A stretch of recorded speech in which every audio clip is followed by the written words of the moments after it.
sedang dimaukan Allah. Mari sama-sama kita ikuti kegiatan kita dan silakan ini saya sampaikan oleh bagi pengawasan. Video ini masih dalam lanjutan surahnya yaitu surah Al-An'am, lanjutan ayat 52. Ulangi yaitu surah Al-An'am ayat 52. Mari kita simak bersama-sama. أعوذ بالله من الشيطان الرجيم بسم الله الرحمن الرحيم ولا تذر الذين يدعون ربهم بالغداة والعشي يريدون وجهه ما عليك من حسابهم من شيء وما من حسابك عليهم من شيء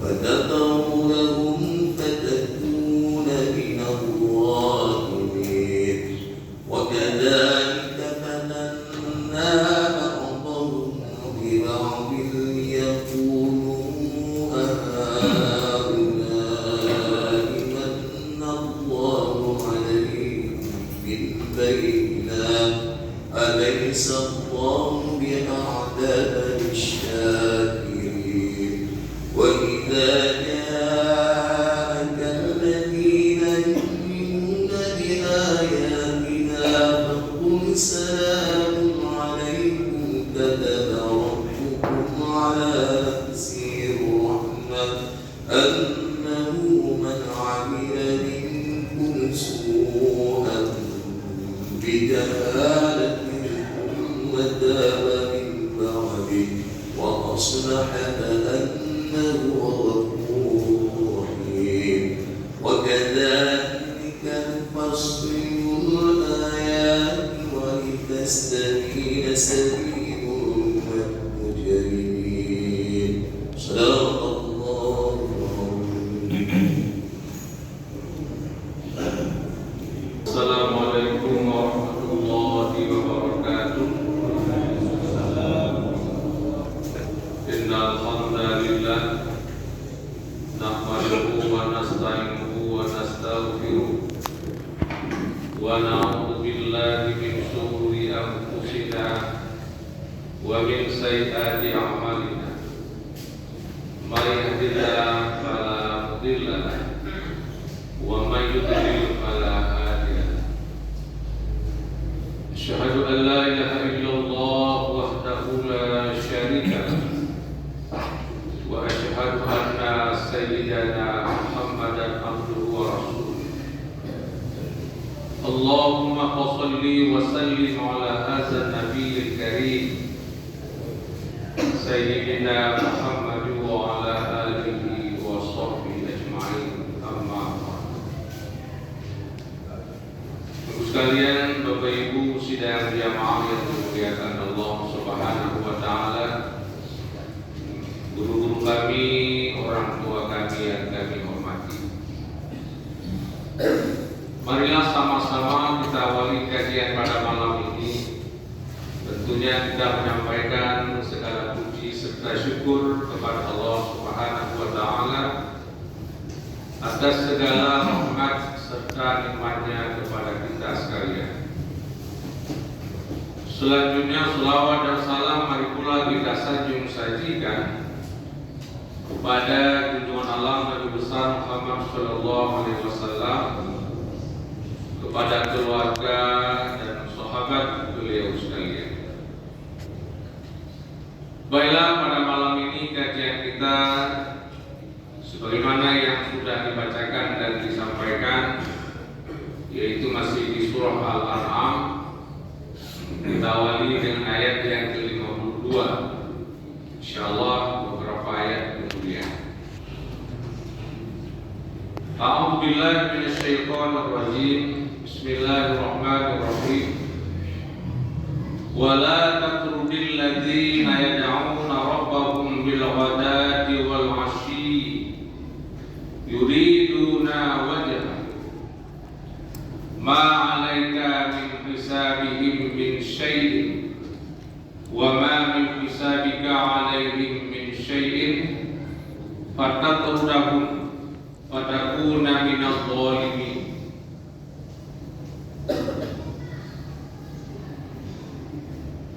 Wala tatrudil ladzina yad'una rabbahum bil ghadati wal 'ashyi, dan janganlah kamu mengusir orang-orang yang selalu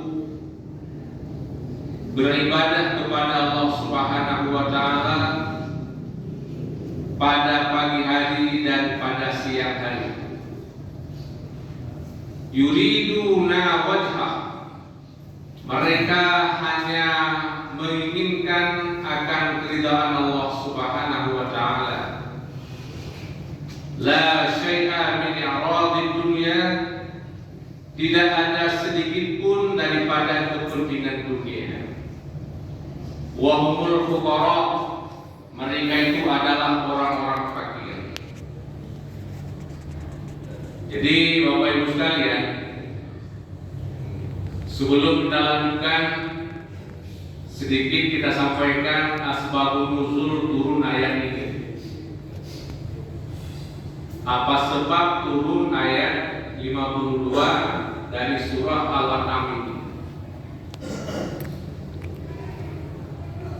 Wa kana al-musyrikuuna ta'inu fihim wa talabu ayyatudahum liyajlisuhu wa aradan Nabi sallallahu alaihi wasallam zalika ta'aman fi islamihi. Jadi ada sekelompok orang-orang musyrik. Orang-orang musyrik itu orang-orang Quraisy Mekah, yang notabene mereka itu merupakan teman-teman Muhammad juga ketika belum turun wahyu. Jadi teman-teman Nabi Muhammad SAW semasa kemusyrikan. Jadi mereka datang menghadap Nabi SAW. Mereka adalah para pembesar, orang kaya, orang-orang hebat, orang-orang terkenal di Mekah. Ketika mereka tiba di tempat Nabi Muhammad SAW, Nabi dikelilingi oleh orang-orang fakir, oleh orang-orang hina katakanlah, orang-orang yang tidak berpenampilan. Tapi mereka orang-orang fakir ini duluan beriman kepada Allah Subhanahu wa taala dan sedang beribadah kepada Allah siang dan malam. Jadi mereka minta kepada Nabi Muhammad untuk mengusir mereka sehingga mereka bisa duduk bersama Nabi Muhammad SAW dan ngomong bersama Nabi. Mereka berpikir bahwa Nabi sangat senang dengan mereka dan masuknya mereka dalam agama Islam. Jadi mereka itu tidak senang dengan gembel-gembel itu.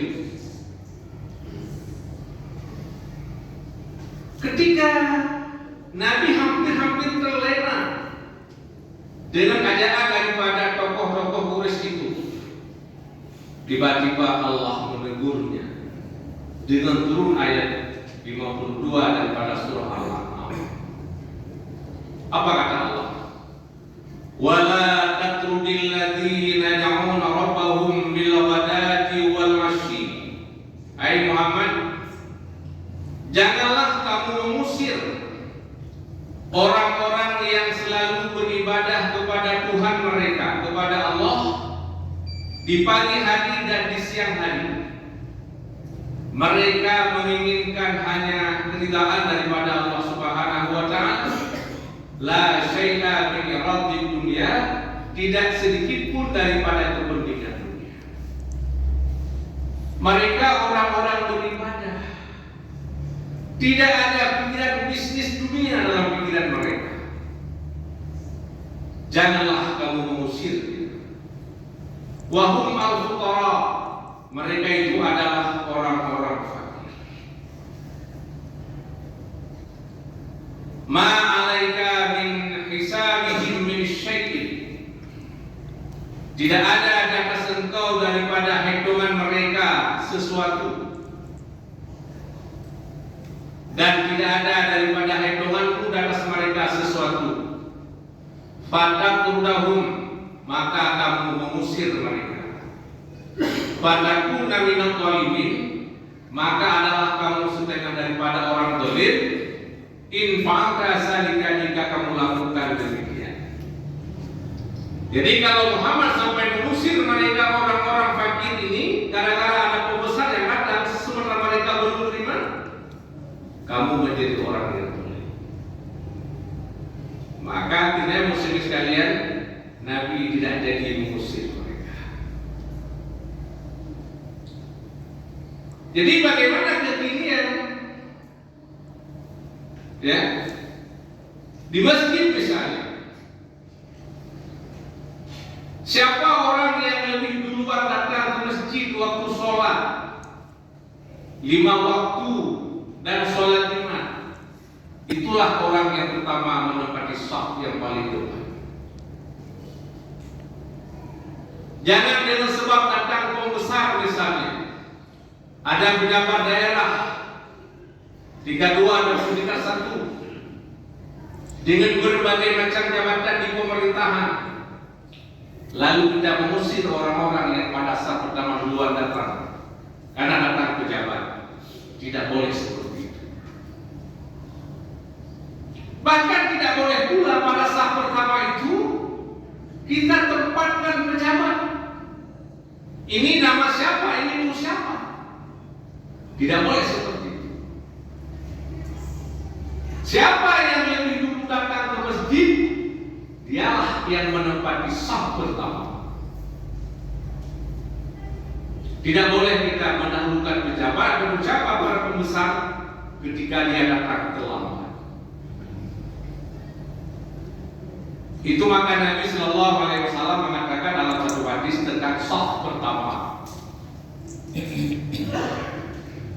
Lau ya'lamun nasu ma fi shafil awal,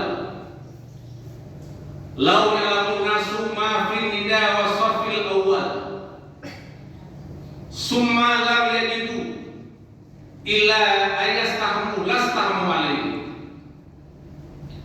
Andai kata manusia tahu gerangan apa yang ada pada azan dan pada shaf yang pertama, kemudian mereka tidak mendapati itu, kecuali kita bikin undian, bikin lotre. Lastamu alih, kita mesti bikin lotre. Orang berlomba-lomba datang untuk jadi muadzin. Orang berlomba-lomba datang lebih cepat untuk mendapatkan shaf pertama, berdesakan mencapai itu. Tidak didapati shaf itu kecuali kita bikin undian. Kita mesti bikin undian, Bapak Ibu sekalian. Misalnya shaf kita katakanlah 15 orang. Kita bikin nomor 1 sampai nomor 15 shaf pertama, 16 sampai 30 shaf kedua, 31 sampai 45 shaf ketiga, dan seterusnya. Seperti itu mesti kita lakukan di masjid. Begitu hebatnya, begitu tingginya nilai orang-orang yang ada pada shaf yang pertama. Makanya tidak boleh kita memberi kesempatan kepada orang yang terlambat walaupun dia pejabat. Siap kita usir orang-orang yang lebih datang walaupun dia orang biasa. Itu maka dulu muslim sekalian, ketika ada orang sedang berhadapan dengan Nabi, para fuqara, orang-orang fakir, orang-orang hina, tapi imannya sangat teguh kepada Allah, lalu datang pejabat, mereka minta mengusir orang-orang fakir itu. Allah menegurnya, jangan kamu usir orang-orang yang beribadah kepada Allah Subhanahu wa Ta'ala, baik pada pagi hari maupun pada siang.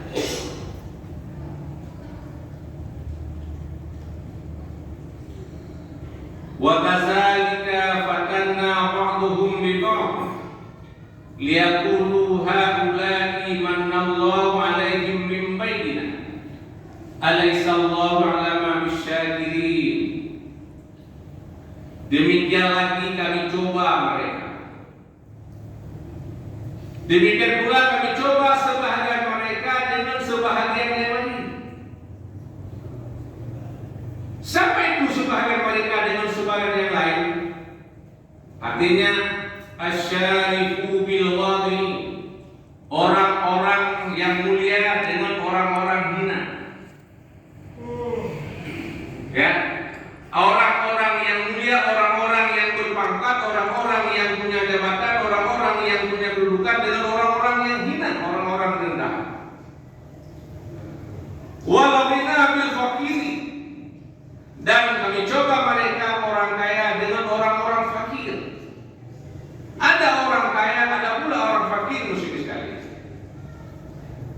Bi an qaddamnahu bis-sabiqi ilal iman, dengan bahwa kamu dahulukan orang-orang fakir itu kepada iman. Di mana orang-orang kaya itu belum beriman, orang-orang mulia itu belum beriman, sementara orang fakir sudah dulu beriman. Bagaimana kami coba mereka orang kaya itu, orang-orang mulia itu? Liyaqulu, semoga mereka orang-orang mulia, orang-orang kaya berkata. Apa kata kita orang kaya, orang-orang mulia? Haula'i mannallahu alaihim min bainina. Mereka itu orang-orang fakir adalah orang-orang yang telah dianugerahkan Allah Subhanahu wa taala atas mereka daripada kita dengan hidayah. Jadi maunya kita orang-orang mulia, kita orang-orang kaya, tapi belum beriman. Kita bisa mengatakan kepada orang-orang fakir itu, mereka orang-orang fakir adalah mannallahu alaihim, orang-orang yang telah mendapat anugerah daripada Allah kepada mereka, ketimbang dengan kita dengan mendapat hidayah. Walaupun kita mulia, kita orang kaya, namun hidayah belum tersampaikan kepada kita, sehingga kita belum beriman. Ketika itu Allah berfirman, Alaihissallahu a'lama bisyakirin, bukankah Allah lebih mengetahui dengan orang-orang yang bersyukur, makalah memberi hidayah kepada mereka. Bahkan seperti itu. Jadi makanya muslimin sekalian, sesungguhnya kita tidak tahu siapa orang mulia itu. Kita pula tidak tahu siapa orang hina. Bisa saja orang yang kita muliakan dia adalah orang hina yang sesungguhnya, dan orang yang kita hinakan sesungguhnya dia adalah orang mulia. Itu maka Allah berfirman pada ayat yang lain, asa an takrahu syai'an wa huwa khairul lakum wa asa an tuhibbu syai'an wa huwa syarrul lakum wallahu ya'lamu wa antum la ta'lamun. Boleh jadi kamu membenci seseorang, boleh jadi kamu menghina seseorang, wa huwa khairul lakum, ternyata orang itu lebih baik begitu. Kita menghinanya, ternyata dia orang lebih baik. Wa asa an tuhibbu syai'an wa huwa khairul lakum, wa asa an tuhibbu syai'an wa huwa syarrul lakum. Boleh jadi kamu mencintai seseorang, kita cintanya, kita memuliakannya, bahkan berlebihan. Wa huwa syarrul lakum, orang itu lebih buruk begini. Wallahu ya'lamu wa antum la ta'lamun. Allah Maha mengetahui, kamu tidak mengetahuinya. Sesungguhnya kita tidak kenal siapa orang yang mulia. Yang itu adalah Allah Subhanahu wa taala. Makanya muslimin sekalian, kita jangan berlebihan memuliakan seseorang. Jangan juga berlebihan menghinakan seseorang. Tapi bagaimana pula kita biasa-biasa saja. Karena tidak sedikit orang-orang yang kita muliakan, ternyata orang itu sesungguhnya hina. Tidak sedikit orang-orang yang kita hinakan, ternyata orang itu adalah mulia. Makanya biasa-biasa saja dalam kita menghadapi orang, jangan berlebihan. Ya. Khairul umuri awsatuha, kata Nabi. Sebaik-baik pekerjaan adalah pertengahan, tidak berlebihan dan tidak sebaliknya.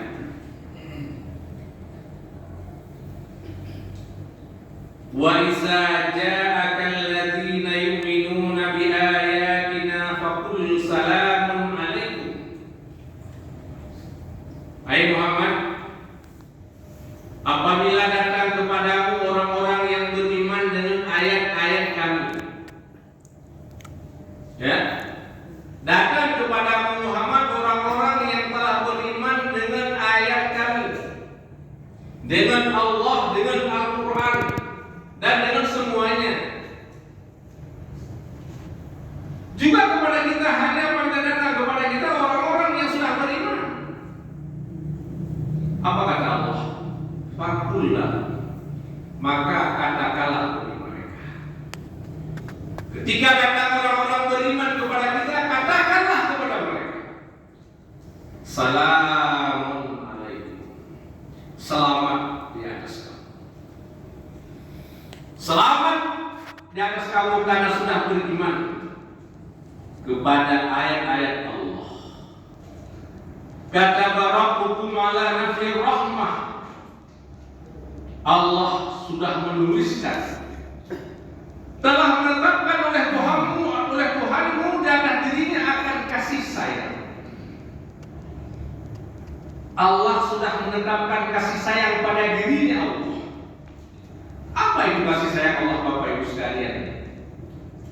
Innahu man 'amila minkum su'an bi jahalatin summa taba min ba'di.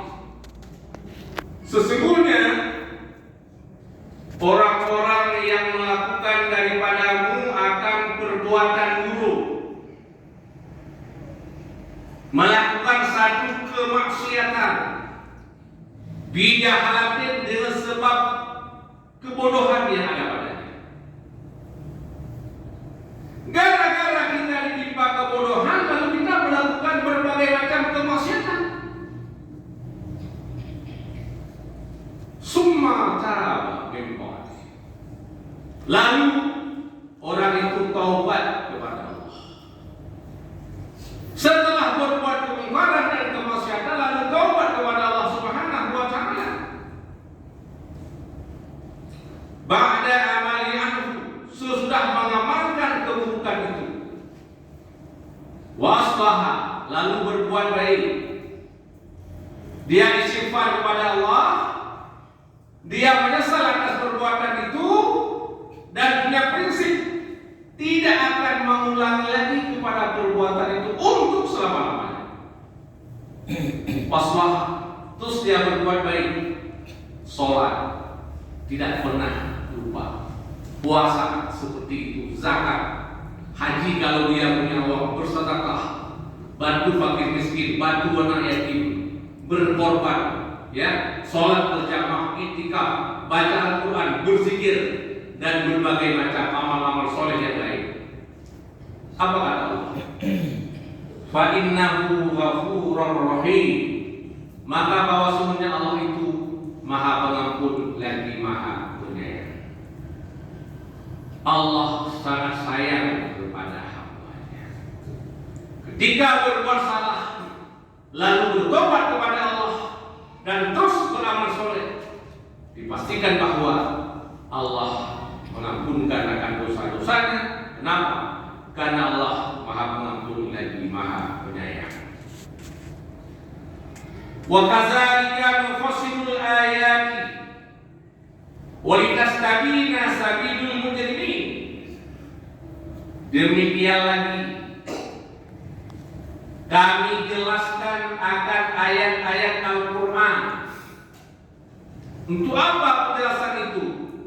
Liyadhhirul haqqa wal batila, untuk melahirkan akan kebenaran dan akan kebatilan. Lalu orang-orang mengamalkan itu.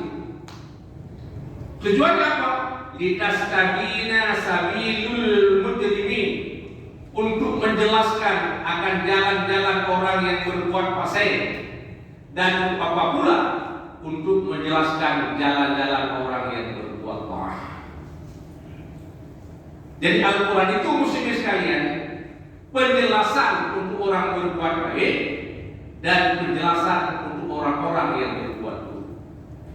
Ketika orang berbuat baik akan mendapat surga, ketika orang-orang yang berbuat buruk dia akan mendapat neraka. Terakhir. Jadi Bapak Ibu sekalian, ayat ini, ayat 56 ini, orang-orang Quraisy Mekah, tokoh-tokoh Mekah, dengan berani mereka mengajak Nabi untuk tetap menyembah berhala. Begitu ngotot mereka, tidak pernah bosan-bosan, tidak bosan-bosan.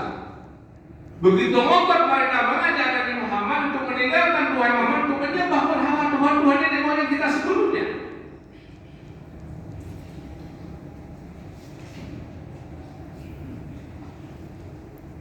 Ketika itu Nabi pun berkata kepada mereka dengan firman Allah, "Qul," katakan wahai Muhammad kepada mereka orang-orang yang mengajakmu, "Inni nuhitu an a'budal ladzi tad'una min dunillah." Sesungguhnya aku,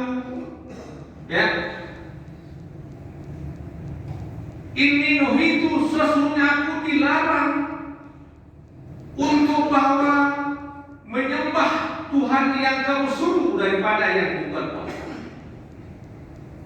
Tuhan-Tuhan yang kalian ajak yang bukan Allah, aku mendapat larangan daripada Tuhan. Qul, katakan wahai Muhammad, la attabi'u ahwa'akum, aku tidak akan mengikuti keinginanmu. Apapun keinginanmu itu untuk menyembah berhala, Lat, Uzza dan Manat, aku tak mau. Qad dhalaltu, sungguh aku menjadi sesat. Tiba-tiba wa ma'ana minal muhtadin, aku tidak ada daripada orang-orang yang mendapat petunjuk daripada Allah Subhanahu wa taala. Jadi Nabi Muhammad komitmen tidak mau atas ajaran mereka, dia komitmen dengan menyembah Allah Subhanahu wa taala. Jadi begitu ngotot orang-orang musyrik Mekah, sampai-sampai mereka berani mengajak Nabi untuk menyembah Tuhan-Tuhan mereka. Tapi Nabi mengatakan, "Inni nuhitu an a'budal ladzi tad'una min dunillah." Aku dilarang bahwa aku menyembah Tuhan yang kau suruh daripada yang bukan Allah Subhanahu wa taala. Baiklah, kita buka sesi.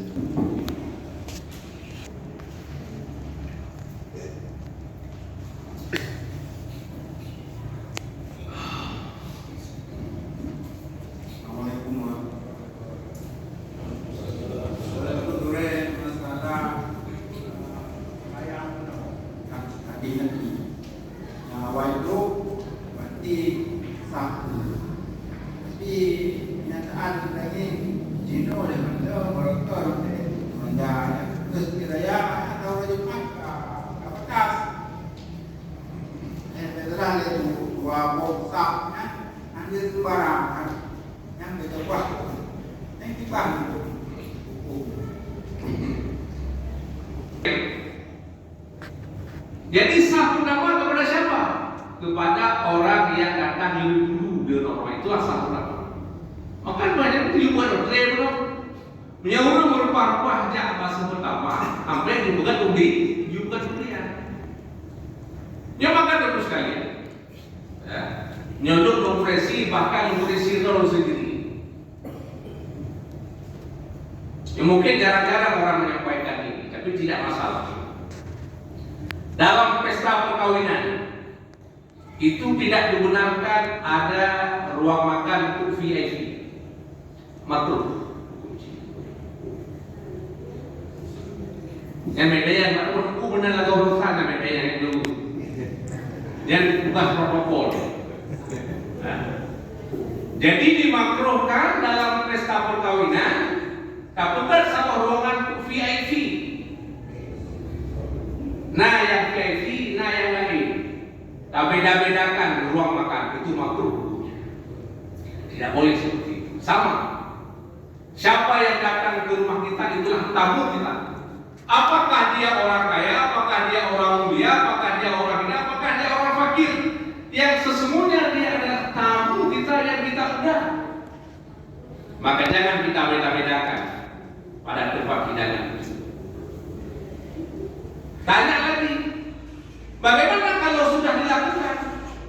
Misalnya pada satu tempat pesta perkawinan dibedakan dengan ruangan VIP kepada orang-orang yang merasa dirinya hina, orang biasa anak masuk ke sana. Tanya ujung biasa, dia harus mengenal untuk sekalian, kecuali sudah dipersilakan oleh yang mempersilakannya. Jadi tanya harus mengenal, kita para petinggi yang namun tuan rumah makruh untuk melakukan seperti itu. Makasih.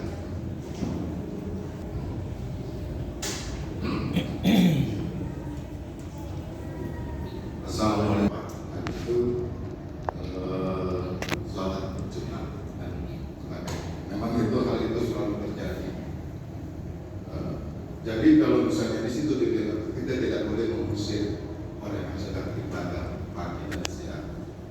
Andai kata kita melihat seperti begitu, bagaimana yang bisa kita bahwa apa yang kita mendustakan dari isi Al-Quran? Bagaimana tindakan kita bagaimana? Kan kalau begitu kan ini terus menerus. Contohnya aja tadi kayak Bapak bilang pergi undangan, pergi takziah. Kadang-kadang pergi takziah itu adalah orang datang belakang, tapi kalau dia orang-orang yang dipandang di kampung, oh masuk dulu. Dan hidangannya pun berbeda. Bagaimana kita kultur yang seperti begini harus terus berlangsung. Bagaimana kita tindakan? Pertama, macam saya katakan tadi, tidak boleh kita mengusir orang-orang yang duluan datang satu tempat, ya kan? Tadi Nabi, ketika ada orang-orang fakir bersama Nabi sedang dialog dengan Nabi, ngomong dengan Nabi, tiba-tiba datang pembesar, di mana pembesar itu minta Nabi untuk mengusirnya. Lalu Nabi tegur oleh Allah, jangan seperti itu. Jadi kalau ketindakan juga seperti itu. Cuma ketika kita orang biasa, misalnya diusir, kalau paling-paling kadang-kadang diusir yang usir pada baca ayat, mana dupu banyak, mana dengan dupu malamnya, mana gusir, ya. Nah, sekarang tanya lagi, bagaimana misalnya kalau ada undangan, ya, misalnya ada hati datang terlambat ya, hati datang terlambat, sehingga disediakan tempat di depan oleh panitia masjid. Itu bagaimana? Ya memang lainnya itu, memang seperti itu. Baik yang hati udah ikut, bukan tukang ikut. Nah, jadi ketika ada undangan misalnya, dipersilakan ke depan walaupun dia datang terlambat karena jauh. Ini memang begitu adanya Bapak, ya. Apalagi begini, yang namanya khatib masjid pada hari itu dia dianjurkan datang terlambat. Kenapa? Kenapa? Karena pada hari Jumat Allah akan membagikan pahala kepada orang-orang yang datang di Jumat mulai jam 7 pagi. Bagaimana bahagianya? Orang yang datang jam 7 pagi mendapat pahala seekor unta. Ya? Orang yang datang jam 8 pagi mendapat pahala seekor lembu. Orang yang datang jam 9 mendapat pahala seekor kambing. Orang yang datang jam 10 mendapat pahala seekor ayam. Orang yang datang jam 11 mendapat pahala seekor merpati. Orang yang datang jam 12 mendapat pahala seekor satu butir telur. Itu bandingan pahala yang diberikan kepada orang-orang yang datang ke masjid pada hari Jumat. Nah, pembahagian itu sebelum masuknya khatib masjid. Apabila khatib masjid sudah masuk ke masjid, maka tidak lagi mendapat pahala datang lebih cepat. Adapun pahala datang ke masjid ada, tapi datang lebih cepat tidak ada lagi. Kenapa? Karena khatib sudah masuk. Oleh karenanya, kendati pun khatib lebih cepat datang ke masjid itu, dianjurkan dia jangan masuk dulu, Pak. Makanya dulu kalau di kampung-kampung Pak ada balai di belakang masjid itu. Jadi khatib duduk di balai dulu. Ya, begitu azan baru dia masuk. Untuk apa? Untuk memberi kesempatan kepada jamaah yang datang sehingga dia mendapat penuh pahala macam yang ditentukan oleh Nabi Muhammad SAW. Ya, lanjut.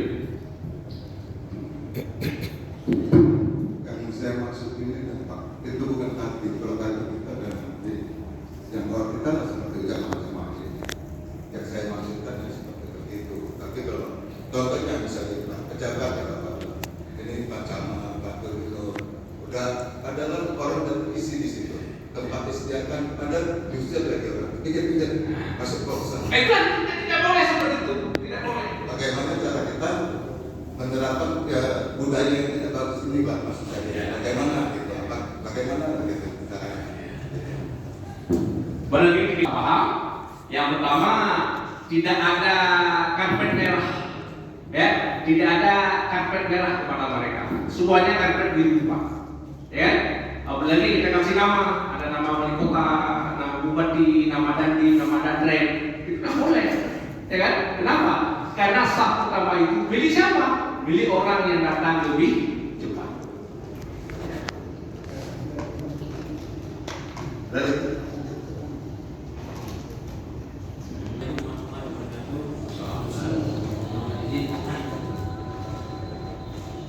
Bagaimana ciri-cirinya orang Muslim? Yang dalilnya kan orang Muslim tidak boleh meninggalkan anaknya, kan ya bertaubat supaya bisa meninggalkan anaknya dengan sah. Adalah orang yang melakukan dosa besar walaupun satu kali. Itu fasik. Dia tidak sholat, dia mencuri, dia berzina, dia makan haram. Itu fasik. Ataupun dia tidak melakukan dosa besar, tetapi selalu dalam dosa kecil. Ya? Orang berkekalan pada dosa kecil atau satu kali dosa besar, orang itu fasik. Ketika dia fasik, sama dengan dia tidak adil. Orang yang bisa menikahkan anaknya, orang yang adil. Apa kata Allah? La nikaha illa bi waliyin wa syahidai adlin. Tidak sah nikah kecuali dengan seorang wali dan dua orang saksi yang adil. Apa makna adil? Bukan fasik. Apa itu fasik? Melakukan dosa besar dan sering dalam dosa kecil. Kecuali dia bertobat kepada Allah. Ketika dia bertobat, dia tidak fasik lagi. Apa tobatnya? Ketika dia pernah tinggal sholat, sekarang tidak tinggal lagi. Dia tinggal puasa, tidak tinggal lagi. Dia makan haram, tidak makan lagi. Dia menyesal dengan perbuatan itu dan punya prinsip tidak akan mengulangi selama-lamanya. Itu tobat. Ketika dia sudah bertobat kepada Allah, sama dengan dia sudah statusnya menjadi adil.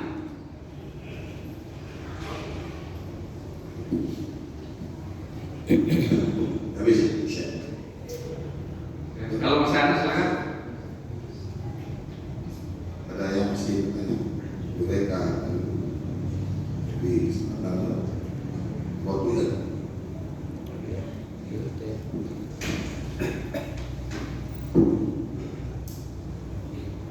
Di luar dari judulnya Ustaz mengenai mulut larangan, tapi manaknya tidak dipilih iban untuk dimakan ya.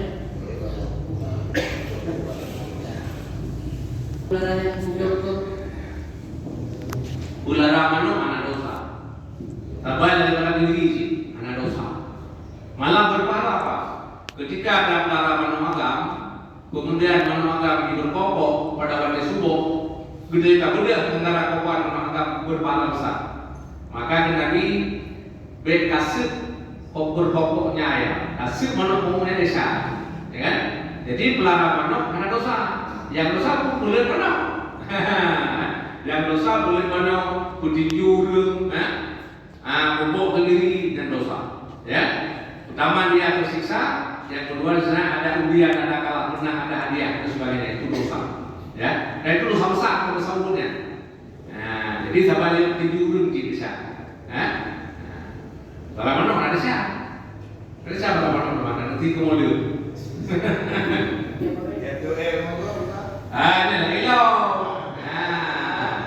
Ya, tentang kita bertetangga, ya, kita hidup bertetangga bersama sekalian, ya. Nah, lekoh itu, ya. Akibat makana itu minum billahi wal yaumil akhir fal yurid jawab. Siapa saja yang beriman dengan Allah dan hari kiamat, maka wajib memuliakan tetangga.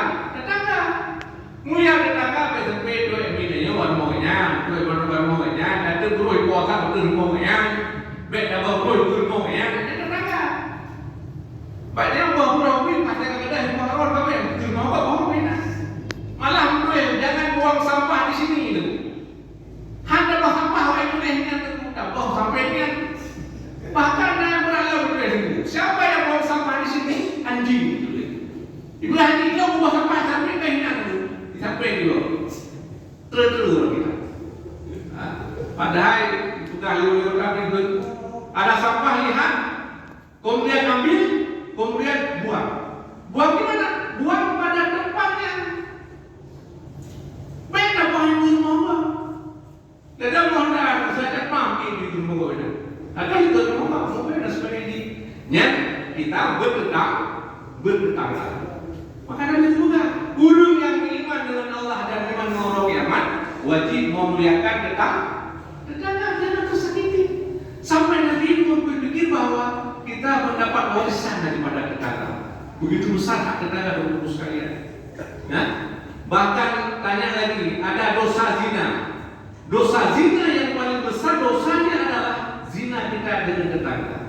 Orang-orang yang kita hormati, kita sayang, kita lindungi, ternyata kita ganggu, maka dosanya sangat besar. Ya, makasih. Demikianlah kajian pada malam ini, semoga bermanfaat. Subhanallah wa bihamdika, asyhadu an la ilaha illa anta, astaghfiruka wa atubu ilaika. Wassalamualaikum warahmatullahi wabarakatuh.